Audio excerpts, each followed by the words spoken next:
Well, shooters and reloaders out there, it's Fortune Cookie 45 LC coming to you from the hot lead zone.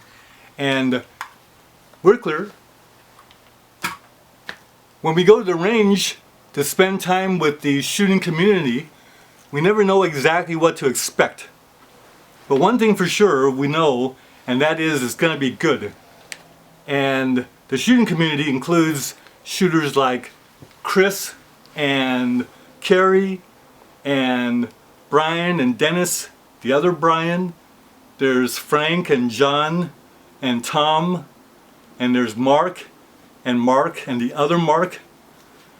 Probably left some people out, but well, there was Larry also, and Larry's gone, but we remember Larry well. Anyway, we go to the range and we never know what to expect, but today turned out that the best way to describe the day at the range is to say it's Tales of the Smoking Patch. Pouring this back into that. That's that fine Go-X. Yeah, it's the real McCoy. That's a Hodgdon company. Yeah.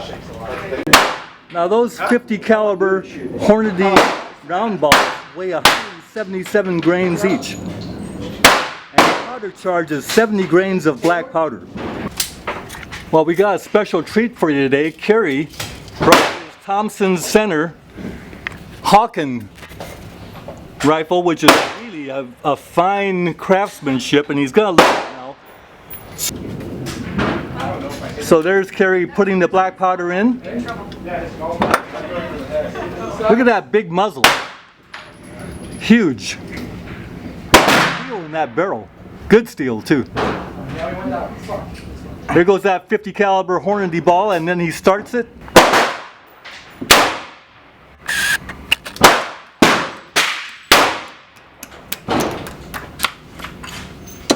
Started the ball down the barrel, then rammed it a bit. Now comes the main ram all the way down to the powder. Tamp that right in there.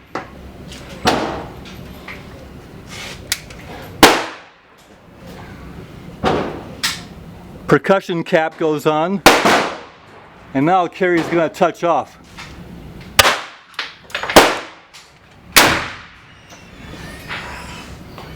Not a very good shot. A cloud of white smoke from the black powder. It's kind of funny, it's black powder, but it's white smoke.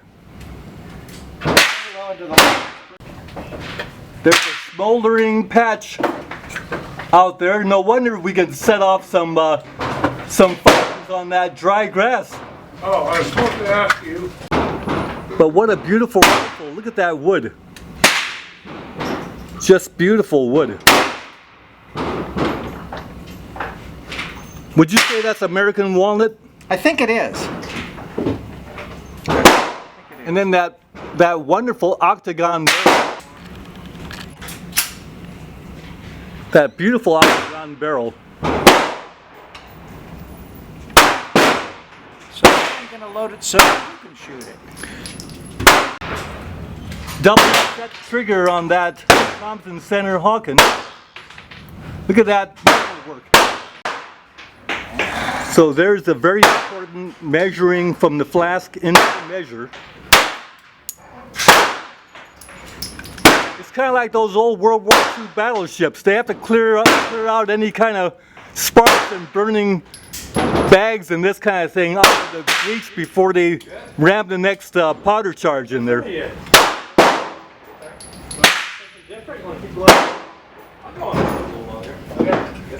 So starting the ball.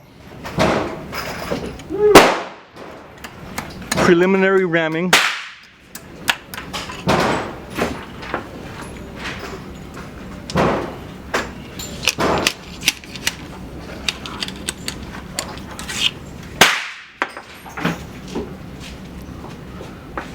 Sorry.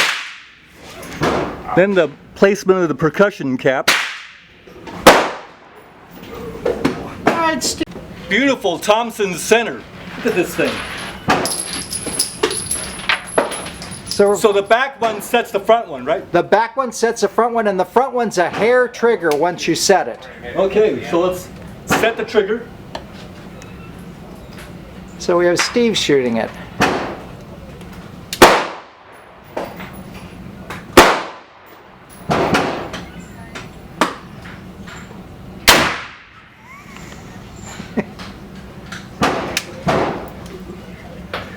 Well, I don't know where I hit, but I do. You hit the green. that's a beautiful rifle. You know, this could be addicting. Yeah. So shooters and reloaders out there, I recovered the smoldering patch that was out there, and it's the one on the right. It was smoldering out there, trying to start a little fire, but the grass wasn't dry enough. And then the one on the left is a renegade patch that didn't get burned by the black powder. Tails of the smoldering patch from the range. Now, one thing that all of us at the shooting community abide by, and that is, if we run into any new shooters, our motto is we never leave any new shooters unpunished. So we're about to chronograph that fine Thompson center of Cary. Look at that barrel. You can see your reflection combing your hair to that. So he's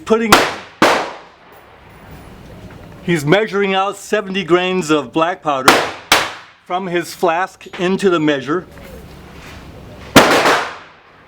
I gotta put more in the flask.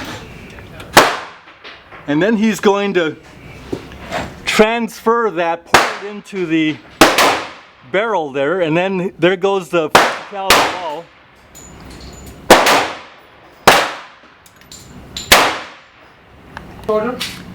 This is very nice of Cary to do this for us so we can see what kind of velocities we're getting with the round ball at 70 grains. Now, I got a sneaking feeling that some hunters probably put like 100, 110, 120 grains of black powder through that rifle.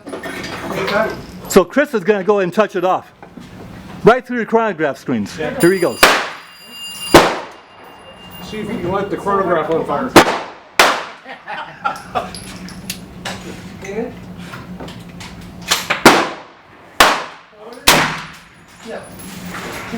And he hit about an inch and a half from dead center.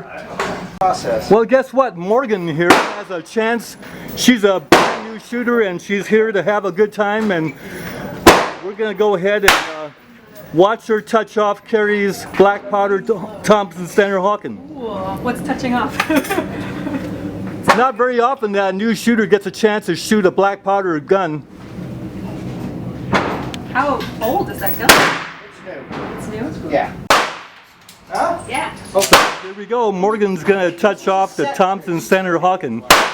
So when you Morgan's pull a brand new this shooter. Yeah. This trigger is about 2 ounces, so if you even touch it with it's going to go off. Okay. So make sure you're on that. Just chronograph and we'll just go sit down, rest it on this. But when you pull this block, Okay. you good? So? Are you good? I think so. Okay. So your hand's going to come up here, and you're going to pull that trigger back until you feel it click. Okay. Is it on full cock? There we go. Don't put your finger on that front trigger until you're ready to shoot. It's very light. All right. I think I'm ready. It's right there. Wow! Did I hit anything? Yeah. 13. So the Thompson Center got 1337 They would have to do muzzle that every velocity time for a before 50 they caliber 177 grain round ball. Revolutionary War. took you And like- that's with a 70 grain charge. I suppose that Cary loaded 110 grains or something like that. Well, I trust that Morgan and her friend that brought her didn't get his name. Trust they had a good time at the range. They were shooting a Beretta Model 92 9mm, and it was our privilege to help them out a little bit with that. But nice to be ambassadors for the shooting sports when we get that opportunity. The best way to describe today was that it's tales of the smoking patch, and it was a fine day. Bye for now.